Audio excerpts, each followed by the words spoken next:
This is where most people's trip to the northeast of Nigeria begins and ends.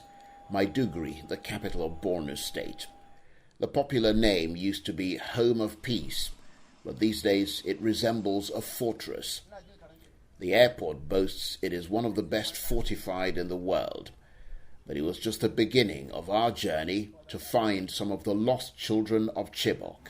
We're about to get aboard the Nigerian Air Force helicopter that's taking us into Chibok. We're the first international television crew to visit the scene of Boko Haram's most audacious attack. And we're going into some of the most difficult, dangerous, and inhospitable terrain in Nigeria.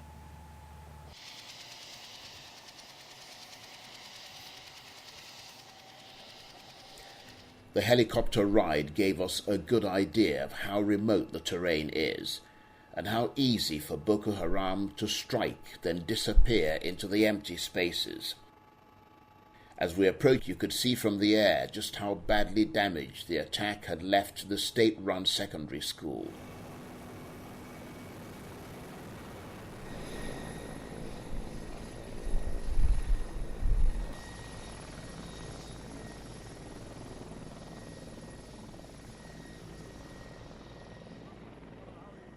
We've just landed in Chibok, within a very short distance away from the school where the girls were abducted.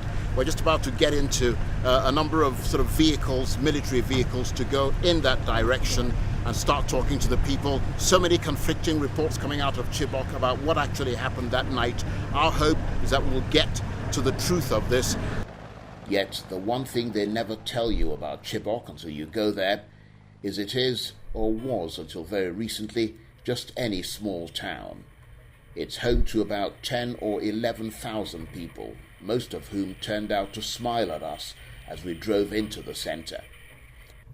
We were the first international TV channel to get completely free access to the school, and the devastation was clear everywhere.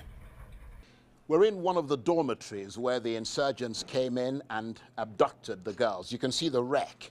I mean, these are the actual beds that the girls slept on. Around 11 p.m. that night, the insurgents arrived dressed in military uniforms, came into the dormitories and said to the girls that the town was under attack and that they were there to rescue them. They took them all out into the quadrangle, assembled them there, bundled them into their vehicles and drove them away. They then came back, the insurgents, and razed the school to the ground.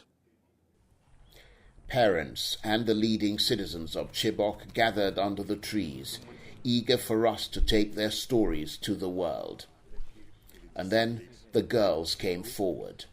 Shyly at first, as you would expect teenage girls to be, but perhaps more so as they had stared into hell for a time before making their escapes, brave enough to look us in the face, giving us their full permission to show their faces as they brought their stories to the world. Okay, the time that this thing happened to us, we are in the school, so we are sleeping in the room, and we are hearing the gun, so that we come out and we sit in outside, so that we are sitting and all the staff they run and they leave us in the school. Staggeringly, she and her father said teachers had locked them in the night Boko Haram came calling.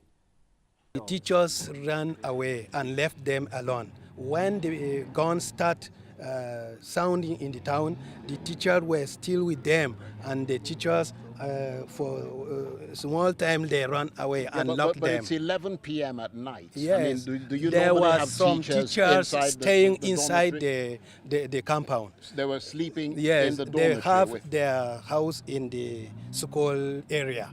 Those some of the teachers, they were there. Yeah, but your daughter was inside the dormitory. Yes, the teachers were those not inside teachers the dormitory, tell them that don't run. They tell they don't run, and one of the teachers locked the gate, and there is no way for them to escape.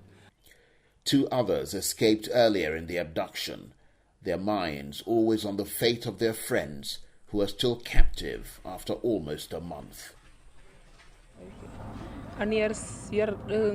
When these people carrying us from here, by the time that we reach a certain bush, so we jump out of the car.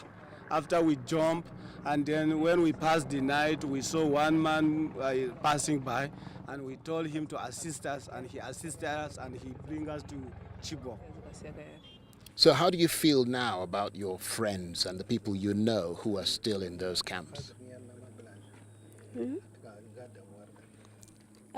I'm not feeling fine like for them, because I like to go and carry, if people are get the way to go and carry them and bring us and bring them. Do you think they'll be all right? Yes. There are signs of the abduction everywhere. The kidnappers burned everything to the ground, perhaps to terrify the town, perhaps to destroy any clues. We found poignant reminders of school-age innocence in the rubble, soap and toothpaste containers, and a multiplication table. This school, which has become the center of the world's attention, could have been any school almost anywhere. It was time to meet the principal and ask her about some of the discrepancies in the accounts. She wasn't there on the night of the abduction. I was in Maiduguri attending medical treatment. I'm a diabetic patient. I went for medical treatment because every 2 weeks I used to attend the clinic. My daughter, she's not in the hostel, she's in my house. When they heard about the gunshot, then they decided to run away. There was nothing to corroborate each individual account, and there's been a great deal of finger-pointing and blaming about the attack. We met the man who's the local council chairman and whose own house was destroyed on the night of the raid. He's angry about the speed of the reaction. I don't feel anything about the house that are going to bones and all that are bones. That is what it matters. But the children, the daughters that are adopted, that is my pain. How do you feel now that the world is aware of what happened here? So I feel so fine that the world knows what is happening and they will come to our rescue, to assist and rescue our daughter back to us. Do you trust the army here to rescue the children and bring them back? The army here in Nigeria, actually, I cannot tell. Actually, I cannot tell. The military are very visible in Chibok now. About 3 army platoons were guarding us discreetly, but with enough weapons and in enough numbers to have done something to hold off an attack. Their GOC told us it was a case of resources. It's on record that the information got to the officer on ground barely 15 minutes before the arrival of the terrorists. And the instant the officer received the information, he moved his troops forward to the general area that he was told the terrorists were coming from. And incidentally, on that day, the attack did not come from only one direction, but from several directions. Back in Chibok, they haven't started pulling their lives together yet. The girls are still missing, probably split into smaller groups, and it's been a month with no sign of much progress, although there is a mass of international support and sympathy. The parents of those still missing wanted to pour out their feelings. Some of the Boko Haram, some were on top of the trees, and some were in the forest. And their cars, they parked it in various places. They didn't park it one place. Up to 10:30 a.m. I was seeing them, and no help, so I was forced to come back. I asked some of the vigilantes if we can go. They demanded some money. We, the parents, we donated money, and no help. Women crying, men crying, youths crying, all over. So I thought it's a lie. I just come in. After coming in, everywhere burned up. It was time for us to leave. Night was falling, and we'd already attracted attention. Since 14th April, this little town gets taken over by whispers and fear when it's dark. We flew out of Chibok, a town still in shock, in a region so difficult to police and secure, and with a ruthless insurgency. As the military escort that's been with us all day prepares to depart, we're left with many unanswered questions as this harrowing saga of the abduction of the schoolgirls from Chibok continues. For Arise News, I'm Charles Aniagolu in Borno State.